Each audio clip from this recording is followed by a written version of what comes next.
And get started. Welcome everyone. Looks like we have a good showing. We got close to 200 people in here, so I know you guys got lots of questions about what's going on. So welcome to the travel information meeting, COVID-19 edition. Yeah, so we did a sound check. So if something's not working on your end, it would be on your end as everyone else is hearing. So just make sure you check on your computer speaker settings and all that. But welcome everyone to the travel information meeting, COVID-19 edition. So we will be focusing today specifically on what's going on with COVID. So we're going to take a look at what our current compliance is that manages it, a few of the notices that have gone out from our office. We're going to kind of touch on those, and then this will definitely be a Q&A format. So I know a lot of people are interested just to hear what other people's questions that they're having or issues that you're running into. Some of the things, I may not be able to answer, but I'm going to do my best to answer what I can. A lot of this, a lot of this stuff is being managed on the booking end of travel where we don't get super involved. But we do, of course, manage the compliance as it relates to reimbursement and everything like that. So if you have any questions, just feel free to ask them as we go. And so we're going to start by just taking a look at the compliance. I'm sure a lot of you kind of already know what this is, but we're just going to touch on it since it's directly related to what's going on. So this is kind of your first step when it comes to kind of managing all this is, making the determination that something is allowed, like that the change cancellation of travel plans is allowable, therefore making it reimbursable. And then kind of once you've made that determination that the fare is reimbursable, then is when things get a little bit trickier and there's some other things to manage. But the first thing, when it comes to what's going on with COVID is making the determination that it is allowable, and it most certainly fits into a couple of reasons that we have on here. And so kind of the big one, UW business. Whenever there's a necessary change related to business, some of these could be kind of thought of as a business reason for why the change is happening. Specifically, like the notice that went out from the provost office, one that we had also shared over the listserv. We're kind of considering that's a business initiative that all that international travel is being postponed till future date. Canceled conference meeting, so that's one that's being utilized a lot. So of course, it is a health and safety concern that's happening, and because of that, a lot of conference providers are canceling their meetings. So that would be a clear reason that would make the airfare and expenses still reimbursable. Airline canceled flight. So again, kind of similar to that one. The airlines themselves are just canceling the flight. If that's the case, then of course the traveler could still be reimbursed. That would not be the fault of them. And then we mentioned, replacement fare must be used for future business and friend of the department. Don't worry about that too much right now. We're going to go into some more detail with some examples in the next slides. So don't worry, we're not going to blaze by that topic because I know that's a big one. We're going to touch on it in the next few slides. Unexpected death of a family member. So this one's not really exactly related to what's going on. I guess it could be, but if that does happen, that's an allowable reason as well. Just so you know, if you're ever running into issues with this one and you're trying to define family member, so if it feels like maybe that person's a little bit too much of a distant relative, you're not sure that it sounds reasonable to you, there is actually an HR definition of family member. So if you go to our change cancellation of travel plans, that family member, that text in the compliance is a hyperlink. So it'll link out to the HR site that actually goes into more detail of what constitutes as a family member. So if you do ever run into that, just know that there is some more information on that. Travelers own unexpected illness. So of course that could happen from this. So someone, if they're getting ill and they're no longer able to continue their trip as planned, that'd be travelers own unexpected illness. It looks like I'm getting some feedback for somebody's mic. So let me see.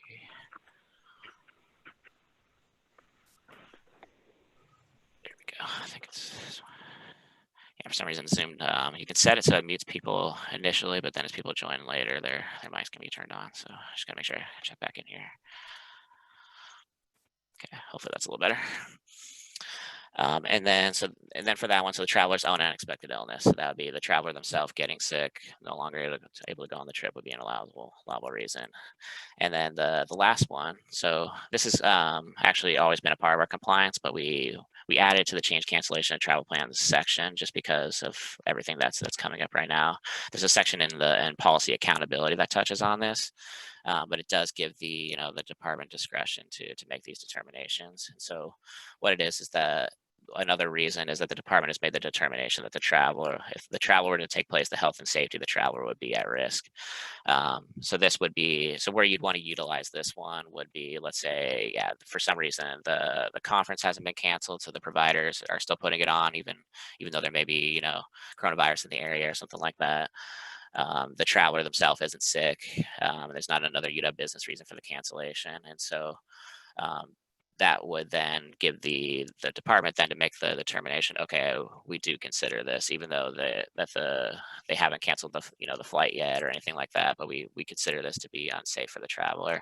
In that case, then you could use that as a reason as well. So that does fit within the compliance. And we noticed that, yeah, in Ariba, there's no drop down specifically for that. So, but if you select the UW business reason, it gives you a free text box. So if you are utilizing that one, go ahead and select UW business as the reason, and then provide the info there. So I got another mic, 1 second. Okay. So that's the compliance. Let me pull up the chat, make sure. Can you speak a little closer to the microphone? Yeah, I'll do my best to speak as clear as I can. So I got a few questions to go through. And so the slides, yes, we'll be sending out the slides as a recording and a YouTube link, and they'll also be attached as a PDF to the email. We'll be sending those out via the listserv. So yeah, you'll be able to watch the recording and also have the slides later. Is anyone else having trouble with the slides advancing? You should see a change cancellation of travel plans. Okay, move on to the next one.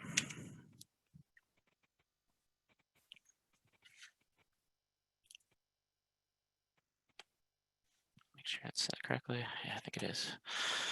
Okay, perfect. So refunds, vouchers, and credits. So we're going to give a little background information on this, and then I also created a couple examples just to give you an idea of how these should be handled. And just so you know, these are very situational. So this is what we've been getting the majority of our questions about. And so kind of how it works, the main thing to be thinking about is any sort of refunds or vouchers, credits. They all need to be, used for future UW business, and they can't be used for personal reasons in any circumstance. But generally, and so the department kind of has some leeway on exactly how they treat this. What the department really needs to sort of evaluate is what's most advantageous to the department funding. So would be, receiving a full refund, or with them getting a credit to be used for future business. Is that for some reason, would that, save the funding more money, things like that. So there's no perfect way to answer these. Is kind of how I want to start with it. It kind of takes some evaluation to figure out what the situation is, what are the different options, and what would best benefit the funding. It's kind of the best way to approach these. But generally what departments are pushing for is for the traveler to receive a refund. Any refunds that the traveler is able to get needs to be paid back to the department. And how those get processed generally would be the traveler would write a check, and then you would follow your department check deposit procedures, and then process a cash transmittal to return the funding to the budget. And generally what we recommend is to document the expense report with that cash transmittal to show that the funds have been returned. This is assuming that they have already been reimbursed, correct? And so if there's no reimbursement involved, things would definitely change. This is just how things need to be treated and handled if a traveler actually received a reimbursement for the airfare, and there's credits and all that kind of involved. Check paid to UW, so correct. So yeah, when they write the check, it's made out to the University of Washington, and then the function that you follow is a cash transmittal, and that's it's on Banking Accounting's website. It's a banking accounting function called a cash transmittal, and then we always recommend documenting that transmittal on the expense report for audit purposes. So that way, if an auditors are reviewing it, it can see, okay, cash transmittal was processed, which means the money was given back to the budget. Okay, I'm starting to get some questions. So how can we keep track of the credits used for future business? So I've been getting a ton of questions about this. I figured this one would be coming up. And so to be honest, there's no perfect answer to that. What we what we've been recommending to people, and we're actually going to put this on our website on the homepage, is as far as due diligence, kind of the best way to start is to just make it very clear and to communicate with the traveler that under no circumstance that credit or voucher can be used for personal use.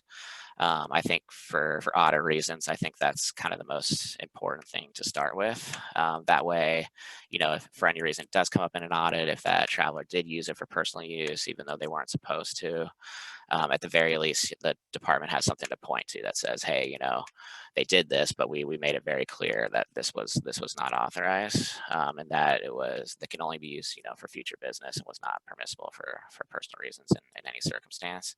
And so it's because we've gotten so many questions on this, we're going to draft an example notice. You don't have to use it, but we're going to put it on our homepage, and it'll be related to just like how you can make that like more a formal notification to the traveler and let them know, hey, these credits or vouchers can't be used. And then as far as tracking them, really honestly the best way to track those is with a travel agency. I know not everyone's using a travel agency, but this is one place that they excel in. Is they do a good job, keeping track of your travelers and what happens as far as when they're making changes and cancellations, and they're able to store those credits and make sure like someone else in the department use it for future business and things like that. So I would say that's the best way, but I know that's not the situation everyone is running into. And so as far as that, then it's kind of left to the department how far they take it after that. You can start to track the tickets in a spreadsheet and then check in on people, but we do realize there's no perfect way to track these. So as far as kind of what you do after that is really left to the department as to what feels reasonable and all those type of things. But that's kind of the long answer to that. With no one in the office, how can departments receive payments currently? That is definitely a tough one for me to answer right now. It's just so our office is currently, we're still equipped to receive checks at the moment. If anything changes on that, we would let you know. But as far as making the deposit at the local level, I don't really know. You'll want to kind of check in with your team and see what the options are. And you could certainly, reach out to other offices, or potentially work with our office, and we can help set you up with something. If you can't figure it out or you're not sure what to do, I would reach out to our office and we can give you some advice, or potentially if you need a one-off, we could receive a check for you, things like that. So those are kind of your options, and I don't have a perfect answer for that one. Let's see. Can you speak to how e-vouchers are surrendered to the department? That's a good question. So it's kind of similar to, yeah, very related to what I was talking about before, where travel agency, that's something that travel agency excels in. But if it's something you're managing on your own, to be honest, I don't know all the details on that, because yeah, every airline and every fare is different. Some may allow you with like no penalty, you can change the name, if it's on a fully refundable fare. Whereas, basic economy, the fare just gets forfeited. But I do know there are other options where you can like make a people can pay to get the name to change. You may just get a change fee to change the fare. Some are just like you may get a credit that just says that it's not specific to someone's specific name. It can just be used on that airline, but for any sort of trip. So in that case, that could be surrendered to the department, because it's just the credit itself is flexible enough to be able to do that. So that's kind of really what we're talking about there, is it's just whether the fare has the flexibility to do that. It's not something that necessarily would be required. That comes back to the department making the evaluation. Okay, is the traveler giving us a credit more advantageous than them trying to get a full refund kind of thing. And so that's where that comes into play. And so sometimes it can be surrendered and sometimes it can't. So we weren't really saying like, oh, this is something that has to happen. That's something that is just situational based on can it happen. um, and so where it can be advantageous is let's say that the voucher or the credit was given to that traveler. They don't have any travel coming up for the next couple years, and the credit expires. But the credit is open to be able to use just by anybody. So in that case, they give it to the department because the department has actually a traveler that could use it, so they'll get the business benefit from it. So that's kind of what we're talking about. And again, it's situational. Let's see. If somebody was already reimbursed for their airfare, received a credit for said airfare, then repaid the UW for the reimbursement. If they use the credit towards future UW business trip, how would we go about reimbursing the traveler for the entire airfare, including the credit? That's a good question. So what you would do? So let's see. So they were reimbursed for their airfare. They got a credit, and then they repaid the UW for the reimbursement. In that case, so if they actually had repaid the UW for that reimbursement, how we handle it is we actually just when a credit gets used for future business and they were reimbursed for the original fare, we just reimburse the original fare as long as they meet our change cancellation of travel plans policy. So let's say all those things did play out. Unfortunately, what you would just have to do is just process. You basically the one that was repaid, you would just have to process that expense report again, because essentially what should have happened in the long run was they wouldn't have needed they didn't have to repay it back because they meet our change cancellation of travel plans policy, and then they just get the credit, and then the credit gets used for future business, and then they were just reimbursed for the originals, and then they're made whole, kind of thing. So in that case, if they did actually get the reimbursement, then you just have to, or they had paid it back, then you would just have to do the expense report again, and then they get paid just to balance it all out. Has the UW come up with a way to reimburse the university electronically instead of writing a check? At this time, unfortunately not. But if we, if things persist, it's possible that something like that could open up. But at the moment, there is no discussion or anything moving forward with that. But we would certainly keep you updated if there is. And again, it'll come down to like evaluating how big of an issue is it. How many are there? A lot of departments out there not able to process checks at all and things like that. But we'll keep you updated, and it's definitely on our radar. It's something that's come up, so we'll let you know. Let's see, I got another question. How is this policy executed if the departmental CTA was used for a guest airfare? The credit is applied directly to the individual. How is this policy for guest airfare?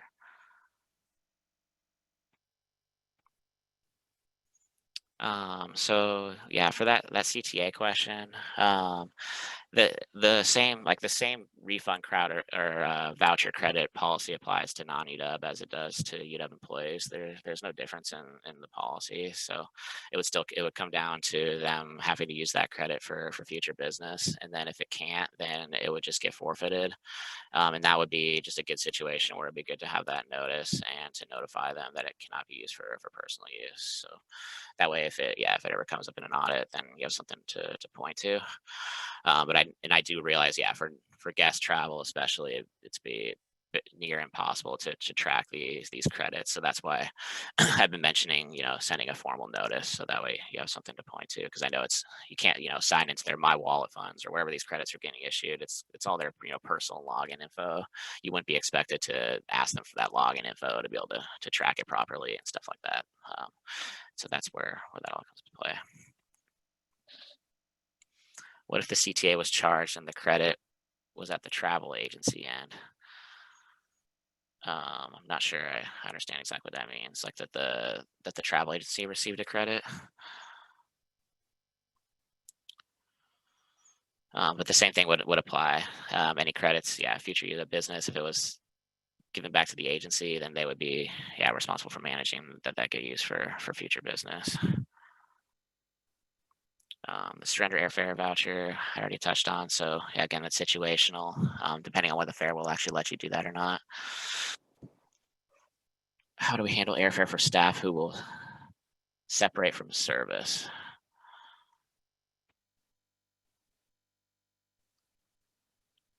How do we handle airfare for staff who was separated from, so they're no longer an employee? The airfare was paid with CTA. That is a good question. I'm gonna come back to that one. Let me think about that for a second. Some credits are not transferable. So correct, yeah. The credit again, the credits and vouchers, everything is super situational. Our students' residents have purchased their airfare for a conference that was canceled. We usually reimburse them for their conference expenses from department funds. If they are unable to receive any refunds, what will you need for documentation? I got some mic feedback. 1 second. Okay, so student residents have purchased their airfare for a conference that was canceled. We usually reimburse them for the conference expenses for department funds. If they are unable to receive any refunds, what will you need for documentation? So we wouldn't need any documentation. Well, wait, let me see. Students have purchased their airfare.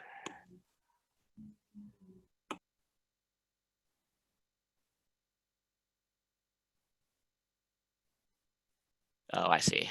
So if they're unable to receive any refunds, we wouldn't necessarily need any actual documentation. What I would recommend is just that the report get documented with a comment or something to say that the traveler had attempted to receive a refund, but the airline won't include that. If you wanted to include, an email confirmation or something from the airline, that certainly wouldn't help. So let's say that they reach out to the customer service and they get like an email that says that the fare doesn't qualify for a refund, something like that. Definitely wouldn't hurt the documentation. We don't have anything in the documentation that requires that, but I would definitely recommend including that.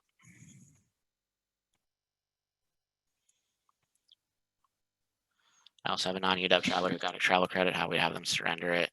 Again, it's just something that's situational. If they can surrender it over, that's great. If that non-UW traveler has future UW business that they're going to be on, they can certainly use the credit for that.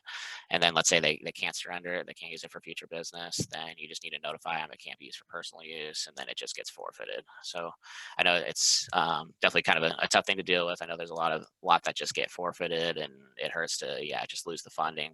But that's just something that's just kind of part of the nature of travel. So sometimes, people meet change cancellation travel plans, things cancel, and based on the fare they get, it just gets forfeited. It's one of the reasons, we recommend usually avoiding fares like basic economy, because when these things come up, you can't change them, you can't cancel them, they can't be surrendered, they're just forfeited. So if you run into a situation where something is forfeited, as long as you kind of navigated all the different angles on it and then realize it can't be used, then it just can't be used. So it's something that just kind of have to get comfortable with and just realize, okay, this fare is forfeited. There's nothing I can do with it. But as long as you let them know, it can't be used for personal use, then you're covered. What if the traveler used a personal credit card and was reimbursed, and then the travel was canceled? And so you'd be following all these procedures. So they'd be trying to get the refund, getting a credit, using it for future business. And as long as they meet the change canceling a travel plans policy, that original fare is reimbursable. A good reason to revisit making policy that using our travel agencies for airfare planning is mandatory. Most certainly. Something to think about.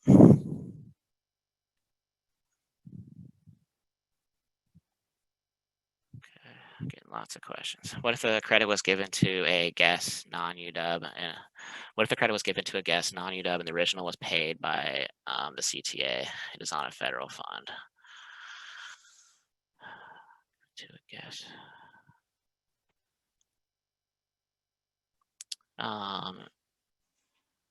Let me think about it. So if the credit was given to a guest non-UW and the original was paid by the CTA.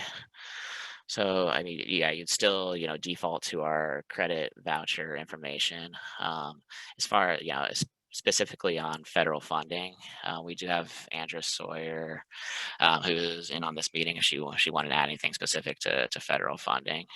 But I think a lot of that would default to everything that we've been talking about. We do have another slide coming up specific to federal funding, so I'd pay attention to that one as well, as part of one of our notices that we sent. They do have restrictions when it comes to federal funding, so we'll touch on that. Are we required to contact all of our faculty and staff to ask who canceled their trips or did or not go, for those who are already reimbursed for airfare, for example? We don't. There's nothing specific in policy that addresses this. But yeah, I mean, I would say it is important for you to know who actually canceled their trip and couldn't go and everything like that.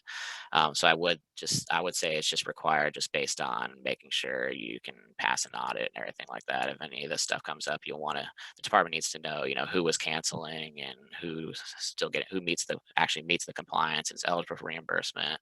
And then you want to make sure you get those notices out and let people know they can't use credits for personal use. So because there's so many things to like educate them and notify them on to make sure that department passes an audit, I would say that yeah, it is required that you know exactly what's going on with everyone.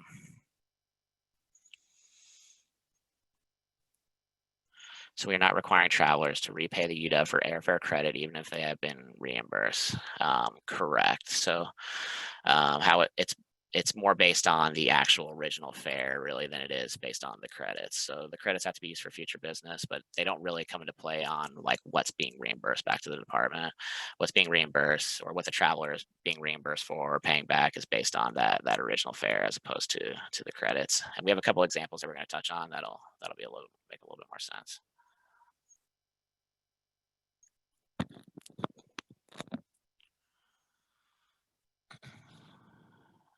Any tips for doing a retro flight comparison for a trip taken in early March? Flight prices vary differently now because of virus. They purchase Comfort Plus fare. So yeah, so how this goes, so we still have the same compliance. So what you would need to do if one, it's definitely super important right now that yeah, people do their comparisons at the time of booking, especially with what's going on. So certain fares are, I know fares are definitely taking a dip because of what's going on. But if you are tasked with creating a future comparison, it's still our same compliance. Nothing has changed. So you'll be tasked with making what you believe to be the most accurate representation of business costs. So if you need to make adjustments to the month or how many days you're looking out, you are welcome to do that. But just know that nothing has changed specifically with the compliance on this.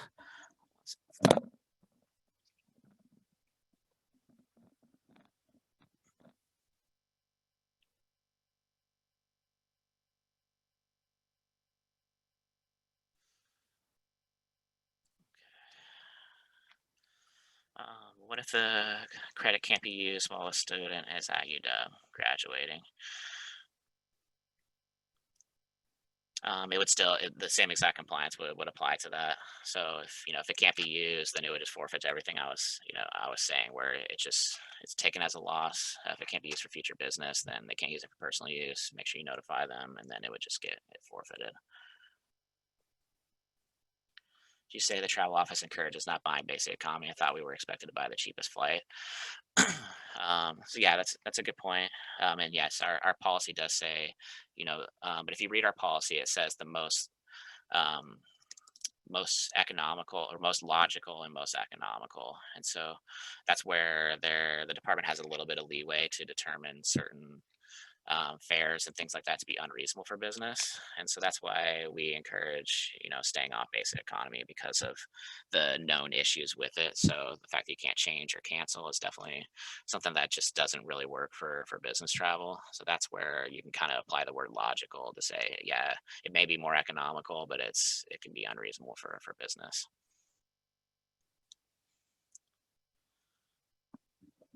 Okay. So I think I got a lot of questions, so I want to keep moving through the slides. I still have, it looks like 27 more messages. And so I'm going to do one more question and then I'm going to do a couple slides and then we'll keep coming through the questions as well. I just want to move a little bit through the content. What if a UW paid only a partial fare reimbursement on a flight including non-UW business? Paid only a partial fare. Okay. Can the recipient use the fare for personal business or at least the amount that they paid out of pocket? So yeah, that's another question we've been getting. So in order to use any of the credits or vouchers, they would need to pay back the fare in full. And I'll touch that. That's a good segue into my next couple of slides. So we'll kind of use that as discussion point on these ones. So I'm hoping this makes a little more sense. So back to yeah, refunds, vouchers. Example one. So let's say the original ticket was $300, that the refund was 100, and that there was a $100 voucher, and that voucher can be used for future UW business. So this is kind of how the reimbursement would play out. So 200, basically they got the 100 refund, 100 voucher, and then there's 100 left over to make it a total of 300. We would reimburse the traveler $100 because that's what they couldn't collect back in the form of a voucher or refund, anything like that. So we give them the $100. Oh wait, sorry, I'm realizing this.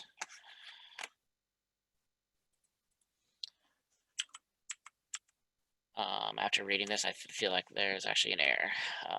So it's actually my mistake, and I'll fix this in the slides when I send it out.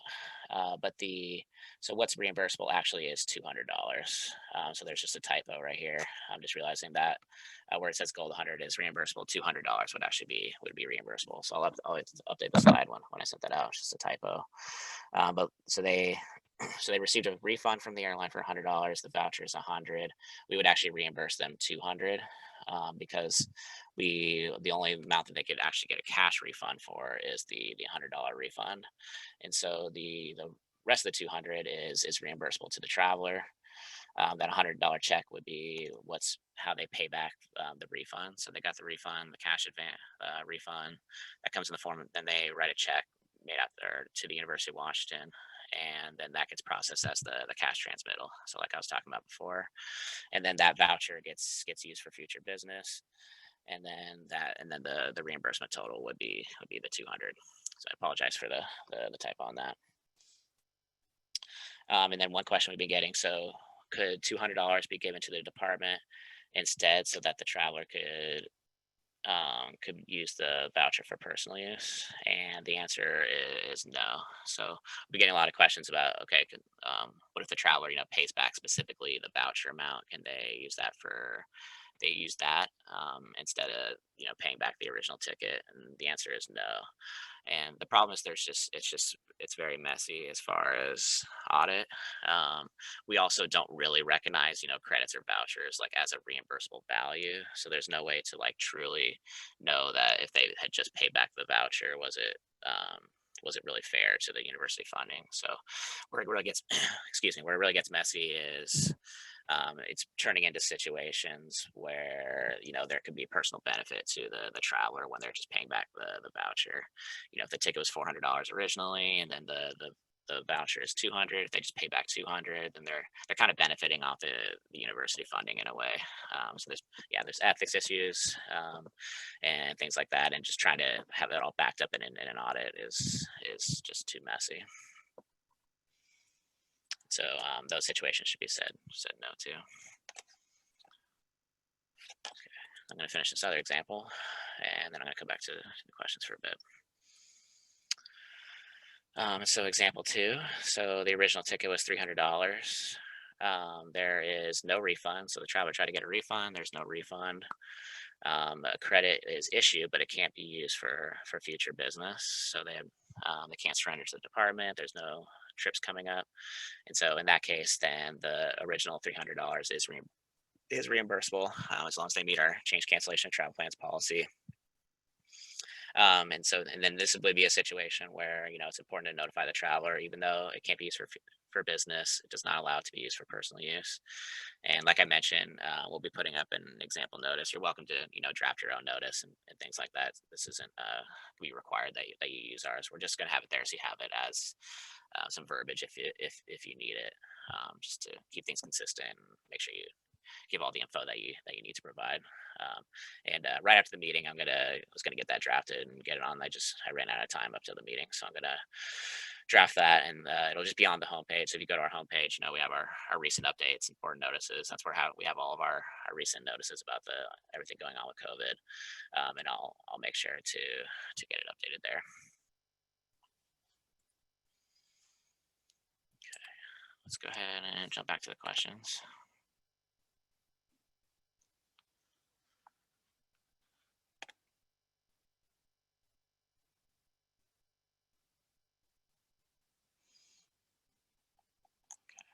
second.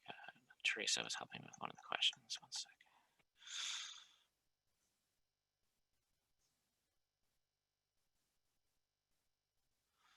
Oh yeah. One thing for people to keep in mind. So this is kind of something that we've heard on from the airlines. I'm sure you may have run into it as well. Um, is that they a lot of the airlines have actually made specific policies based on what is going on. So when you're purchasing things on the CTA and it's reimbursement, people are going to do their refunds and credit or name changes on the ticket and things like that. Just keep in mind that airlines and these providers have specific policies that are going on related to COVID. So make sure that you check on those because those could be more of an advantage to what you get back than maybe what you've run into previously. So, if you booked, the same trip last year on the CTA and things were changed or canceling it, you could be running into way different policies now or that have loosened up and you may be able to get more than you may have thought previously. So just keep that in mind when you're navigating these things. And we have seen it, Alaska Airlines and Delta, they're kind of release things that are a little bit looser. So it may be an opportunity where you could change the name of the ticket to someone else in the department where that opportunity was not previously possible. And then, yeah, also wanted to touch on, so kind of back to the travel agency. So it's something that we would highly, recommend, especially for things that are going on right now. If you do have any, international travel maybe coming up in the fall and things like that, we would definitely recommend considering one of our travel agencies for that. So if let's say these things are continuing as is, it'll be super beneficial to have a travel agency on your side. They'll help you manage a lot of the mess that people are running into.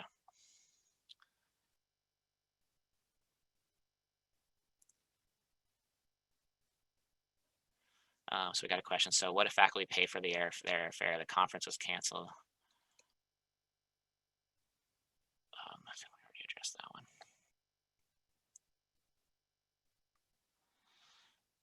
one. Yeah, Jody, I'm gonna go like kind of a few questions and then keep moving through the content. I'm just gonna do one more and then I'll keep moving as well. Yeah, 36 new messages. So I'll do like a couple questions, keep moving, and then we'll do like kind of a longer Q&A at the end. Are you saying that if non-UW prospective grad student purchased a flight and then had to cancel it due to COVID, we reimburse them for it? But we reimburse them for it. We need to send them a notice that they need to use the repayment we sent or to cover professional travel in the future.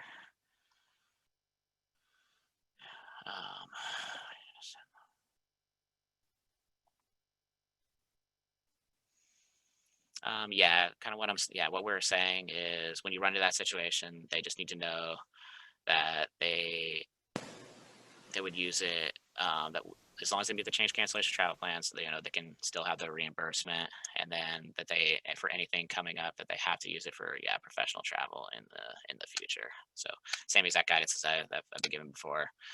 Same thing would apply. So as long as they meet the policy, they get reimbursed. Has to be used for future business. If it can't, then it gets forfeited. Okay, keep moving through the slides. All right, refundable fares. So this also kind of points to what I was saying, with the travel agency. Another thing that is recommended, what's going on is considering refundable fares. So this was included in our notice. So due to all the global and domestic impact, there's been a surge in changes to travel plans. No, normally fully refundable changeable fares, they're avoided due to the high cost, but you may want to consider them because of what's going on. Kind of also points back to travel agency. They can always help you with those options, to figure out what's most economical or reasonable depending on where they're going. They can do a great travel agencies can do a great job on just recommending. They'll know what's going on in the area. They'll let you know if there is a high chance they'll get things will change, or but just keep in mind refundable fares right now. We also have Alaska state contract fares, so those are actually all of those are fully refundable. We provided the link. Those have been around for forever, but generally, people have been trying to avoid them because they're more pricey. But these can be really great fares for right now. So they have fixed rates, so you can book them like the day before, and they're still fully refundable at the same price and everything like that. So there are definitely some advantages, and people do use them. But just wanted to kind of point out, that these exist and keep them in mind for things that are going on right now. All right. Federal awards. So, federal awards restrict airfare purchases to refundable tickets, and thus unused non-refundable airfare may not be charged to a federal award in any circumstances. See the post-award fiscal compliance webpage for more information. And so we do have Andrea Sawyer in the chat, so she may be able to address questions if they come up on this. Can But I, just note, Kelly, can I just add real quick that yeah, has slightly changed. okay. This changes about every 15 minutes, and I'm not joking. So please review the webpage for more information. But as always, I'm happy to answer any questions. Thanks. Great, thank you, Andrea. So yeah, it's like Andrea said, she's around for questions. And just for what she was saying, yeah, make sure that you're actually just constantly checking this page, because yeah, there are things constantly changing, and we're doing our best on our end also to keep you updated as things come up and things change. So we'll continue to notify you. And this is post awards. This is their way of letting you know. So make sure that you bookmark this page if you support federal funding. They're going to do their best to keep it updated with how things are changing. So check out that website and keep yourself informed.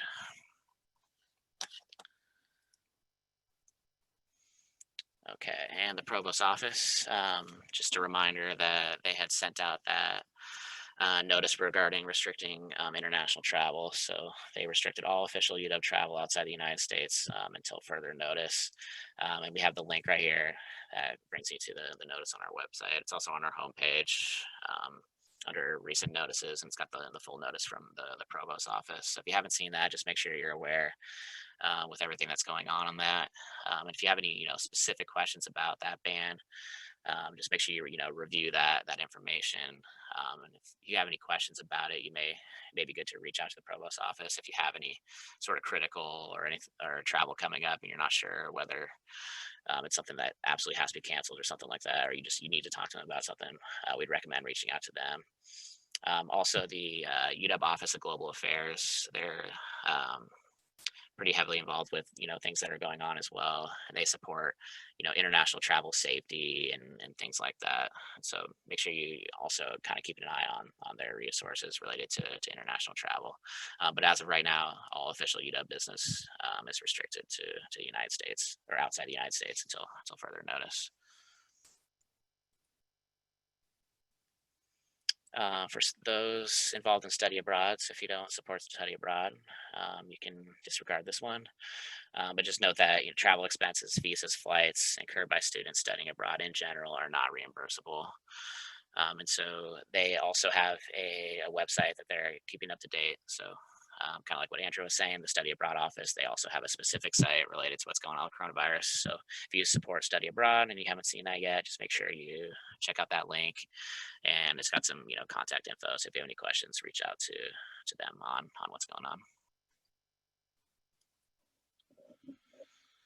All right, and last slide is UW community engagement. So marketing, you reached out to us and let us know if you're interested in keeping up to date with what's going on in the UW community. If you want to support in any way that you can and stay engaged, just know that there are resources for that. So provided you with the links, follow that link, and they got some more info, just how you can stay engaged, what's going on with the community, and just how people are helping each other out, and all the cool things like that. So we definitely recommend checking that out if you're interested in being more engaged with all the craziness.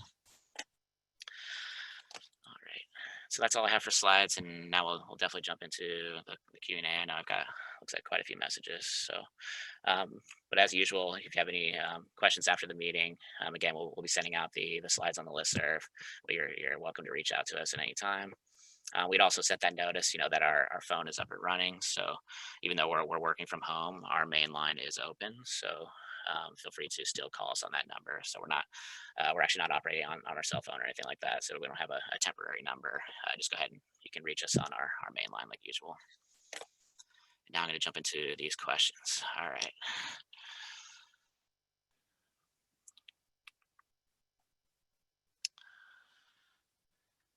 So for the example, pre-refunds, vouchers, credits, we can't add the cash transmittal now because we can't deposit the checks. So we have to do it later. Yeah, in that instance, you'll wait until you can actually do the cash transmittal. But the important part is, yeah, just making sure that if they get a refund, you process the cash transmittal. Obviously, just as soon as you can actually do it, and then I usually recommend attaching a copy of that cash transmittal to the expense report. Usually get like a confirmation that it's been processed and those kind of things. You can attach that. You'll be able to see it in the accounting as well. But I think it's good to put that as a backup just to show like the proof. The check was deposited and transmittal process.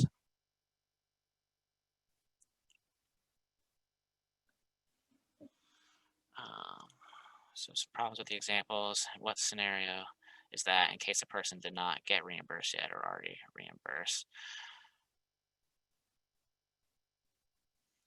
So putting back to so you're wondering like if they got reimbursed or if they didn't get reimbursed. So um, the examples I was talking about are so what we were talking about is that there actually is a reimbursement involved. If they're so just assume that for all those, and I can include that in clarification when I send out the slides.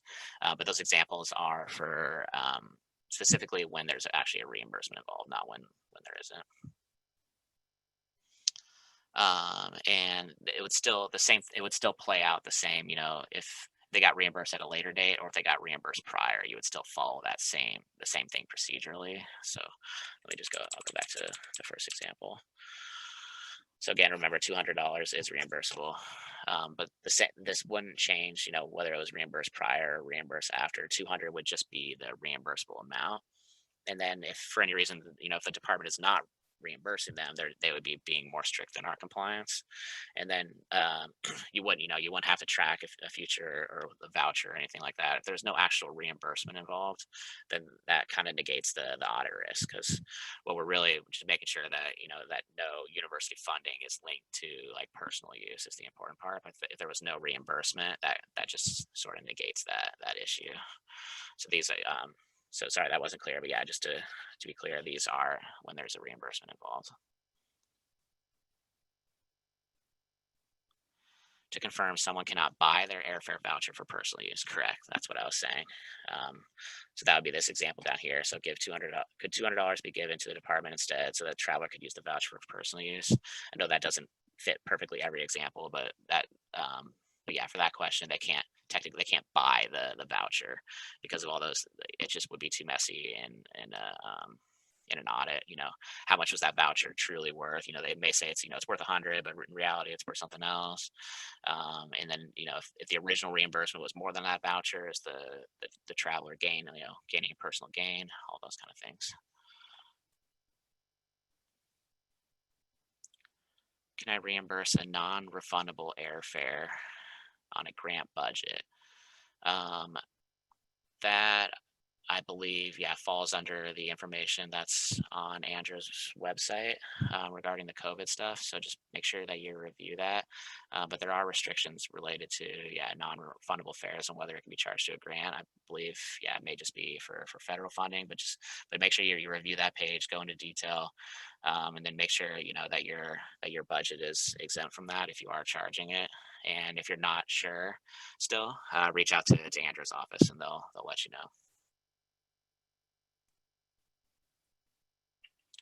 Do you have an example? I don't understand how a credit cannot be used for future business. Do you have an example? Yeah, it's a good question. So, let's say, yeah, I was going to a conference next month and it was canceled due to the coronavirus. They gave me a credit, an Alaska credit I can use on any Alaska flight. But I'm someone who travels, and the credit is good through the calendar year. So let's say it's good through the end of December. But that conference is my only travel that I do every single year. There's no other. I have no possible way of using that credit for a business trip. But let's say I'm going on a vacation to visit my family in San Diego in November. Could I use it?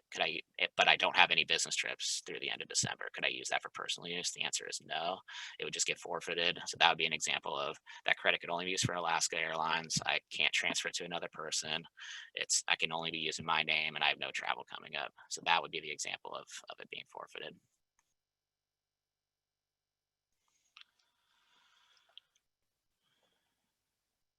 So we can reimburse them the full amount and just tell them they shouldn't use it for personal use on the honor system. But if they've already been reimbursed, we can't ask them to repay the university and then let them use it for personal use.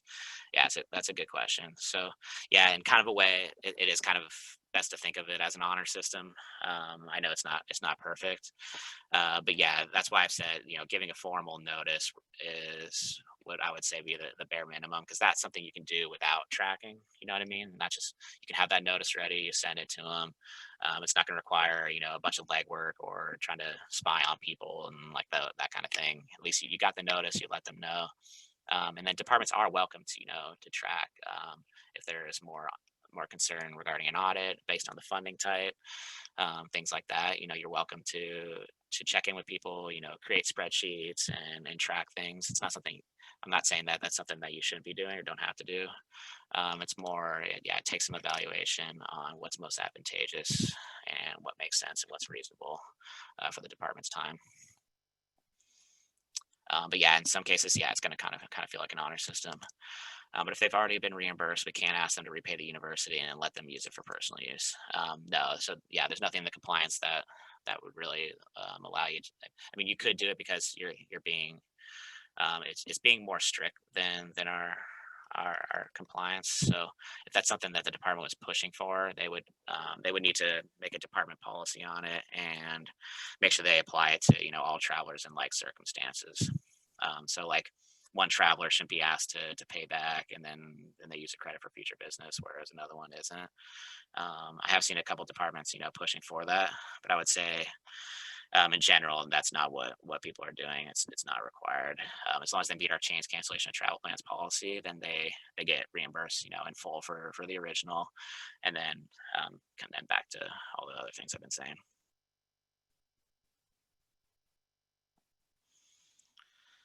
Some of this appears to contradict the information we received via MRAM notifications.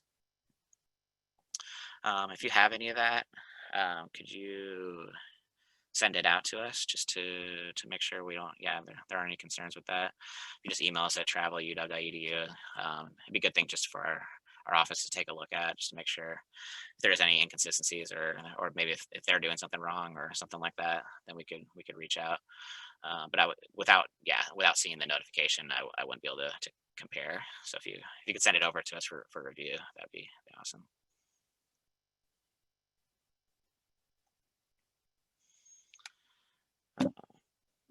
So someone was clarifying. So I'll clarify on this. So April had sent me some information. So just saying if the credit amount is the same as the original ticket, then they could use for personal use. So correct. So in that instance, but how we'd be viewing it is not really paying back the credit, more as they'd actually paying back the original reimbursement. So if what they're paying back matches the original fare in full, so if that happens to be the same amount as the credit, then they could use that for future for personal use, because the original ticket would have been paid back to the funding in full, so then there wouldn't be an audit problem. But yeah, it's causing a little confusion because like in a way in their head, they're thinking, oh, I'm paying back a credit, which is fine if it matches, if the original fare is being paid back. So that's the important part. So in the case that those happen to be the same, then it would be okay. But how you document it and the way you think about it is that they're paying back the original fare as opposed to the credit, if that makes sense.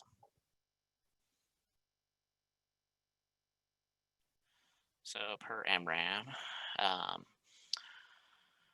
what should we do if a traveler receives a personal credit from an airline rather than a refund?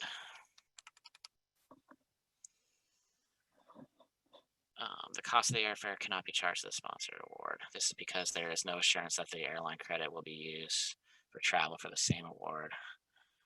Cost of airfare cannot be charged to the sponsored award. This is because there is no. Kelly, this Yeah. is Andra. That I saw that quote that has been removed from the PAFC webpage. That's, as I was saying before, that's some information that has since changed. So if you scroll down a little bit, you'll see that I responded.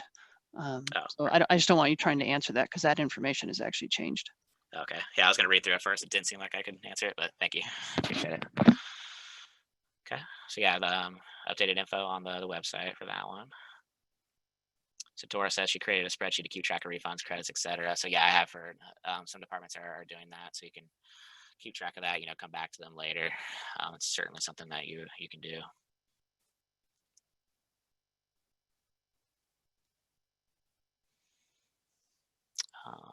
let's see, which web page exactly? We're getting tons of links. When I send out the email with the recording and everything like that, I'll make sure I'll separate since we have so many links that we're sending out. I'll go ahead and I'll put them all separated in that email, so you'll know based on what content where the link is. So I'll go ahead and include that in the body email.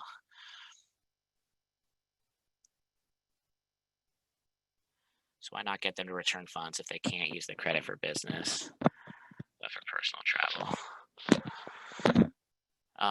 It's just because they're protected under the change cancellation of travel plans policy. So when they meet that, there's no other requirement. They meet that policy, then they're eligible for the original fare, and then kind of what plays out after that is situational.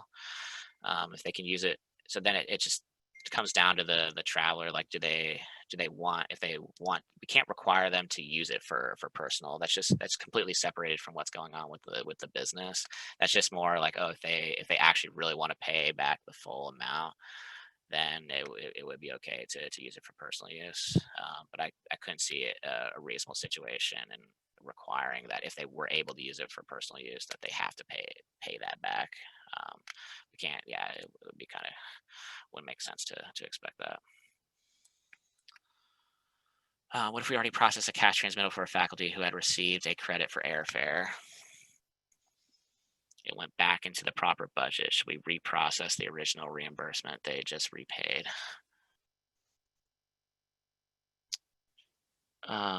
So let's see. So they received a credit.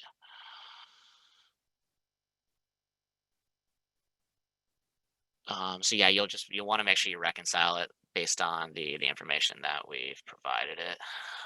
So if they just pay back the credit, then they should pay back whatever that difference was for the original fare kind of thing. And so as long as what was paid back in full, and then they used it for like a future, if it was this is assuming it was used for personal use. I'm assuming if they paid. Let me see. Make sure I'm reading this right. For faculty who received the credit if it went back. Oh, they got a credit, went back in the proper budget. As long as that credit was used for future business, then it should be okay to leave it as is. So if the traveler's not paying back for that credit, it's just the credit was issued used for future business, then it should be okay.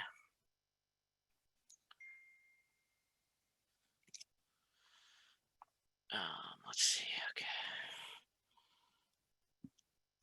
UW traveler purchased airfare for UW business with personal method of payment. Airfare has been canceled due to conference cancellation. Traveler has already received reimbursement. Traveler canceled due to conference cancellation. Traveler has already received reimbursement. Traveler currently has airline credit. UW traveler needs to submit funds back to UW and use future credit. Use credit for future UW travel. If not able to use credit, is forfeit. Is the statement correct? So not entirely. They don't need, so our compliance doesn't say in that situation that they need to pay back to be able to use the credit. So I have seen this get done, but this is not the correct way to do it. So it's not expected that they pay back the original fare and then the credit, then you just reimburse the credit amount. It's the other way around. So if they meet the compliance, they get reimbursed for the original fare, and then that credit there's no reimbursement involved on that credit. It just gets used for future business. And then on that, usually, like a lot of the times what I'll see people do is add a comment on that next expense report. They'll say credit was issued based on previous trip, maybe like reference the trip, and then say that the credit was issued and that this is being used for future business. So that's why there's no like airfare reimbursement on the expense report. So that's just a good way to reference the two things. But the original ticket is what's reimbursed, and in the future it gets used for business. So that doesn't really, the credit itself doesn't get involved on the actual reimbursement, if that makes sense. Not able to use credit is forfeited. Is the statement correct? Correct. So yeah, if it can't be used, it just gets forfeited. Will this presentation be available to us after the meeting? Yep, it'll be a recording. The notification statement we can send to non-UWs for not using airline credit vouchers for previous units will satisfy an audit even though the funds are forfeited, correct? I can't say for sure that it'll pass an audit. But that's kind of like that's the stance and our recommendation that we've been giving from our office. I would say if I'm just thinking, in the situation that it came up and the traveler had used it for personal use, but it's, well documented on the expense report to show that they were given a notification that says that they weren't allowed to do that. I see that, holding up in an audit better than had nothing been done on it kind of thing. But there's, technically no requirement in the policy. It just comes down to, due diligence and being reasonable with your funding and everything like that.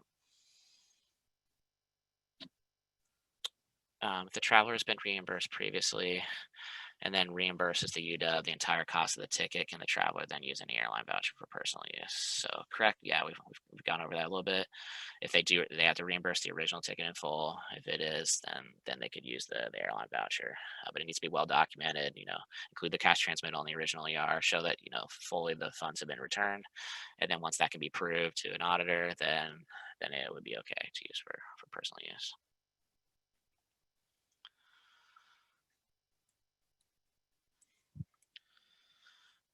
And I also realized that we're a few minutes over 12. So just as a reminder, yeah, we will be recording and I'll be answering, all these questions, but I'll be sticking around through the hours and I'll continue to work through these, but just know that, if you have somewhere else you need to go, we will be recording and send this out on the listserv and I will be addressing all the questions. So I'll keep moving as we go.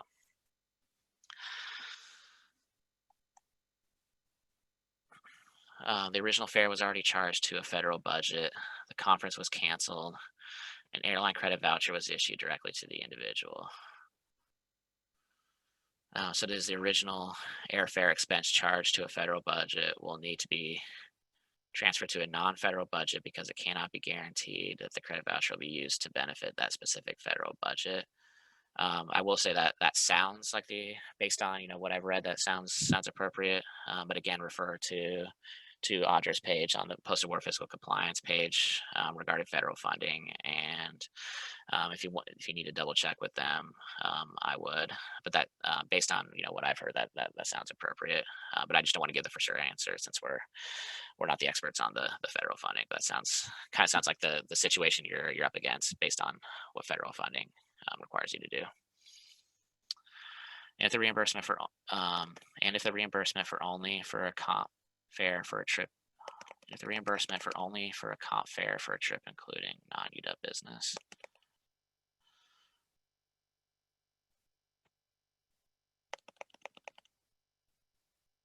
Oh, so you're just asking like if when there's personal time involved. It's just how it works is, let's see, what's the difference? So if there's a comparison airfare, yeah, it's based on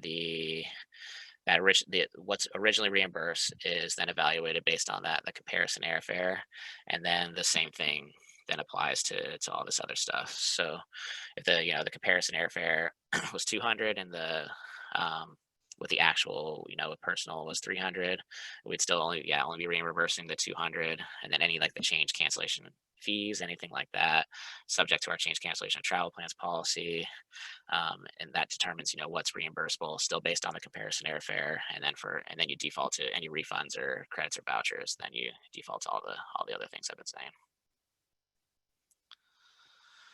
So Teresa wanted to clarify. I'll go ahead and read what Teresa clarified, just for those that are listening, if you didn't see it in the chat. If the traveler wants to repay the university and they give you back the full amount that was paid originally, they can use it for personal use. Okay, so I did go over that. So again, if they pay back the full amount, if that credit happens to match the original, then you can use it for personal.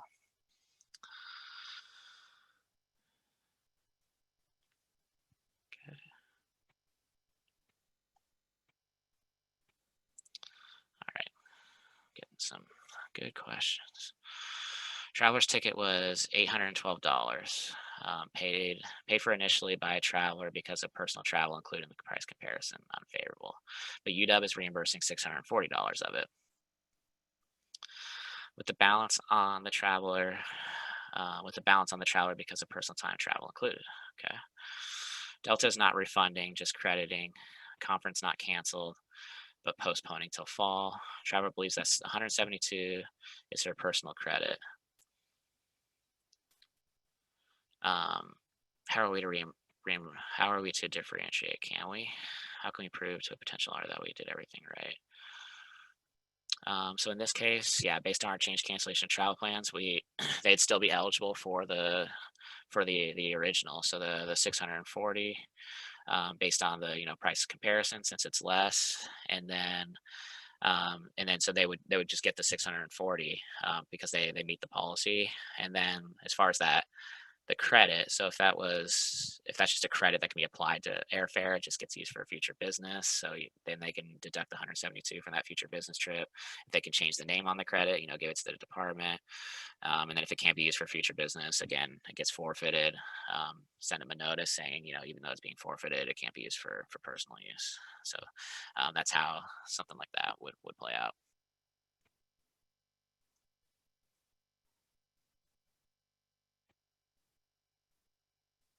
Per Hannah's question, isn't the documentation of the cash transmittal in the ER sufficient documentation of that situation for audit reason? Yes, it would be.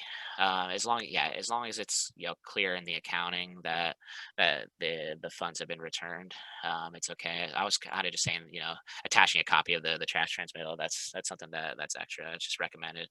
But as long as and it's clearly in an audit, you can prove that the funding was returned. However, which way you prove it, or whatever the easiest way to prove it, to prove that, that's totally fine. So as long as you can back it up, you're good to go.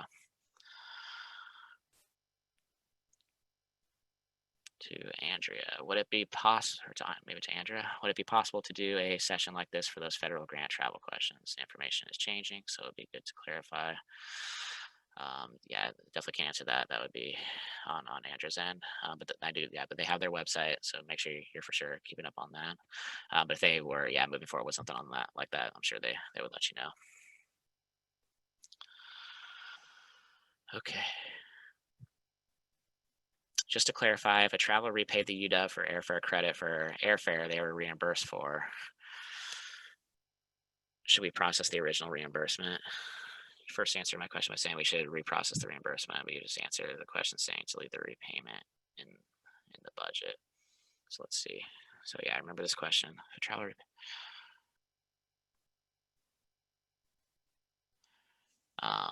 so yeah, kind of what needs to happen is it would just depend on what they pay back for the credit. They if they meet our change canceling travel plans policy, they're eligible for the original fare for the total. So what can happen is, let's say that the credit, they pay back the credit and that was 200, but the original fare was 400. Then based on our compliance, as long as they meet the change cancellation of travel plans, you would process another reimbursement of $200 to make up the difference.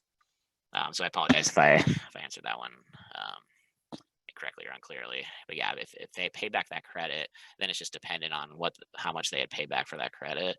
If that credit, and if there's any difference involved, we reimburse based on the original fare and not the credit. So it would get reconciled, situationally based on what really happened and what that amount was.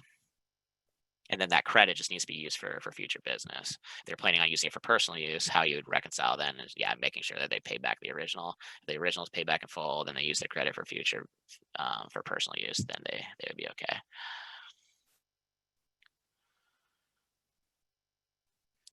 What if a traveler paid for their airfare with a personal credit card, has not yet been reimbursed by the department, is being offered a credit from the airline for the full price of their ticket, and the traveler wants to use it for personal travel this year? Do we need to do anything? If you haven't reimbursed them, then you just wouldn't reimburse them, and then essentially you wouldn't have to do anything. But if a reimbursement is involved, then they need to So let's see. So if a reimbursement was involved, they need to pay it back, and then if they do, then they can use it for personal use. But if there is no reimbursement involved, then they can use it for personal use because there's no link to university funding for the personal use. So then they'd be okay.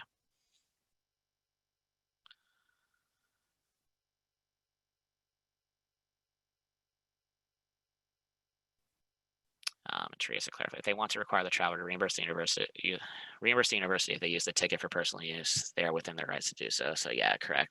And I had touched on that. So departments can write a policy on it, but it's important to be consistent. So this is one where the department, could potentially get a slap on the wrist if they're requiring, certain people in the department to pay it back and some others to not. I could see that being an issue. So just make sure if you are requiring to pay it back, I have seen some departments do this. You're within your right to do so. It is more strict than our policy. Just make sure you write a policy on it and that you make it consistent for all travelers in like circumstances. Excuse me. Okay. Foreign travel later in the summer to Greece via Turkey on department budget. Air carriers within EU may not credit or voucher to use later. If conference is canceled, does the department budget each to eat the cost? Correct. So if it can't use it for future business, again, it just gets forfeited. It's something that does happen, and so yeah, you would eat the cost. And then again, pointing back to our recommendation of travel agencies, maybe for anything future coming up, considering refundable fares. So that way, if things do get canceled, you have the option to get a refund and all that. If the traveler received a credit for the full airfare amount that was reimbursed and repaid the UW for the full amount of the credit, what do we do? Leave the repayment in the budget or process the original airfare reimbursement?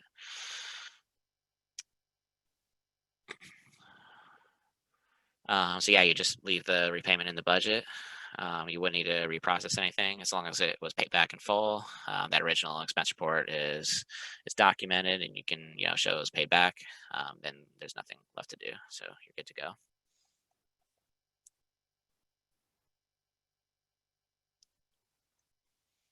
I got asked to clarify this question, but I already went through that one.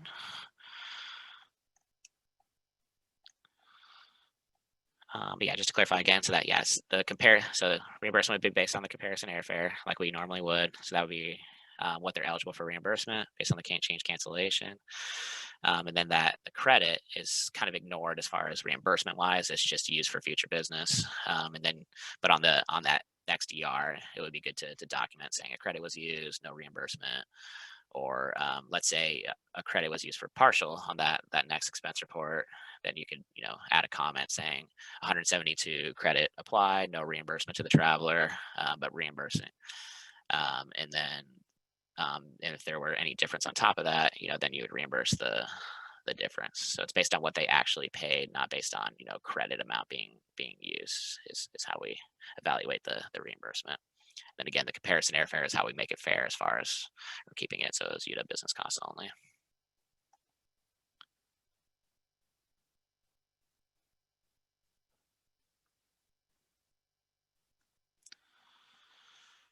Another clarification. So yeah, Teresa was saying so. Um, internal. So yeah. So what I've been saying. So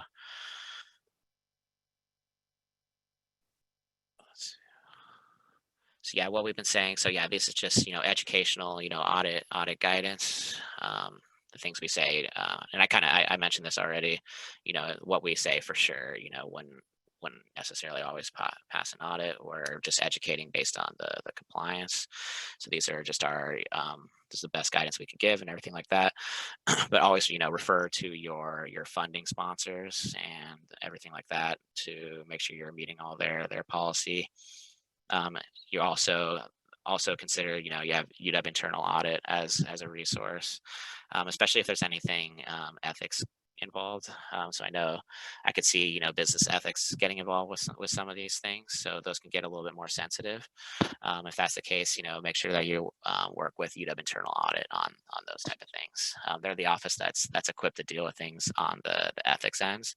So if you have any travelers taking advantage or anything like that, they would be the best resource for checking in on that.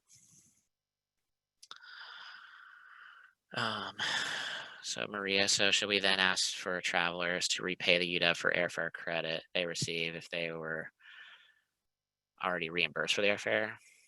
If not, why wouldn't we reprocess the original reimbursement for someone that repaid the UW? So okay, I see what you mean. They receive if they were already reimbursed.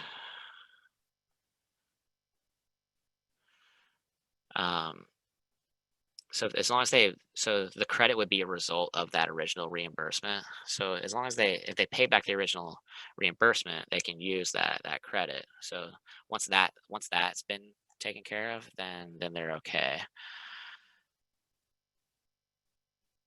But let's say like if the reimbursement hasn't gone out or um, they haven't, if they haven't paid it back, so you still like they're still eligible for that original reimbursement. So it depends on where did they pay it back yet? Have they been reimbursed?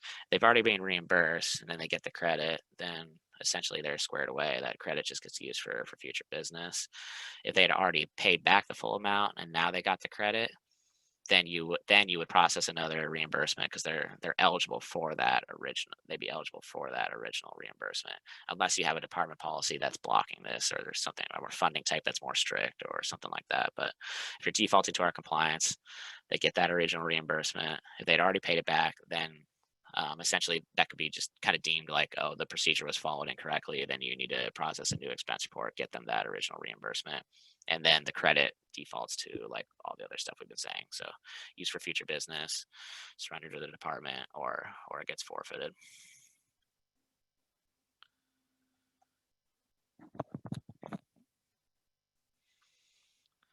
Traveler paid for ticket using his personal credit card. It covered 2 back-to-back meetings.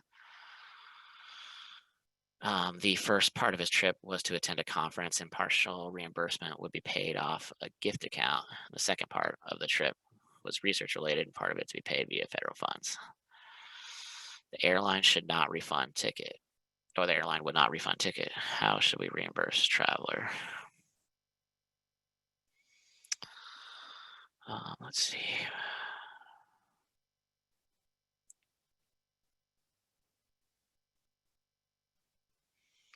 As far as the federal funding stuff, so I think it was Alma had a similar question.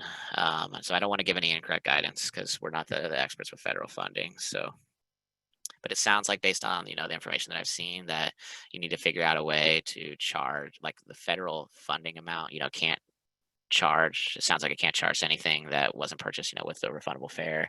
But again, that information is evolving. Make sure you check their website.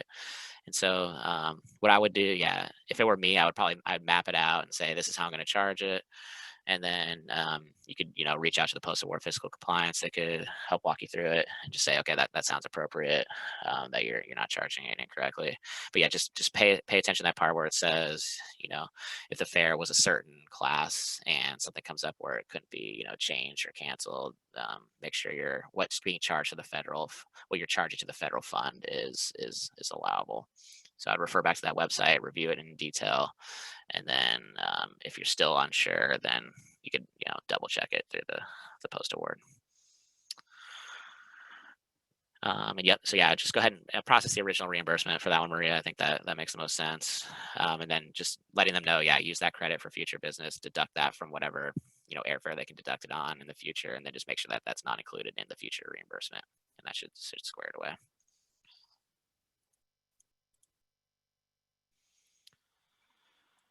Okay. Yeah, not a problem. Hopefully it was helpful. I know this stuff is pretty difficult. I did my best on the questions. I know I got a lot of them. But I'll stick around for a few more minutes if anyone has any more follow-up questions. But again, we'll be recording, sending out clarification, all that on the listserv.